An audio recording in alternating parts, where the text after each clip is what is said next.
नमस्कार, मी पुस्तक बोलतोय. गोष्टींच्या, ज्ञानाच्या, कवितांच्या, कादंबरीच्या अशा अनेक स्वरूपात मी तुमच्या सभोवती असतो. कधी तुम्हाला गोष्ट वाचू वाटली तर तुम्ही मला कथांच्या स्वरूपात वाचता. कधी तुम्हाला कविता वाचू वाटली तर मला कवितांच्या स्वरूपात वाचता. अशा वेगवेगळ्या रूपांमध्ये मी तुम्हाला मदत करत असतो. शाळेमध्ये परीक्षा जवळ आली की तुम्ही मला जवळ करून घेता, माझ्यातले धडे वाचता. एवढेच नव्हे तर माझ्यातील चित्र, आकृत्या यांचासुद्धा तुम्ही अभ्यास करता. लेखकांमुळे माझा खरा जन्म झाला. सुंदर जग पाहून मी खूप खुश झालो. परंतु या आजच्या विज्ञान तंत्रज्ञानाच्या युगात लोक माझ्यापासून दूर चालले आहेत. लोक मोबाईलशी जास्त मैत्री करत आहेत आणि मला दूर ठेवत आहेत. खरं तर माझ्यामुळे तुमच्या ज्ञानात भर पडते. माझ्यामुळेच तुमची वैचारिक बुद्धिमत्ता वाढते.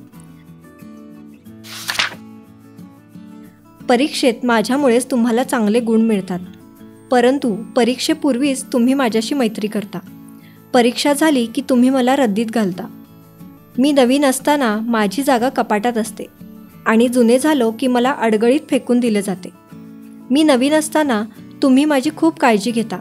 मला इजा होऊ नये म्हणून मला पेपरचे कवर घालता. तेव्हा मला खूप छान वाटते.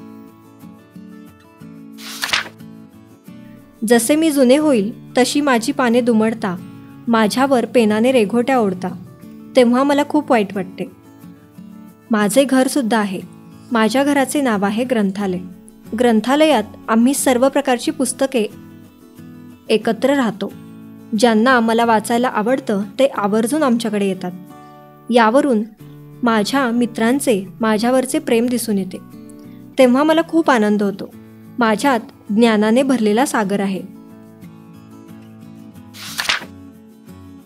पौराणिक कथा, स्तोत्र, देवांचे पुराण, रामायण, महाभारत अशा अनेक ग्रंथांच्या रूपात मी तुमच्यासमोर येतो. तुम्ही माझ्याशी मैत्री करा. माझ्यातून पाहिजे ती माहिती तुम्हाला मिळेलच. तुम्हाला यशाच्या शिखरावर पोहोचवायला मी तुम्हाला मदत करेन. तुमची प्रगती झालेली पाहून मला आनंद होईलच ना. आजच्या धावपळीच्या युगात तुम्ही मला विसरत चालला आहात. माझे अस्तित्व टिकवून ठेवणे तुमच्या हातात आहे.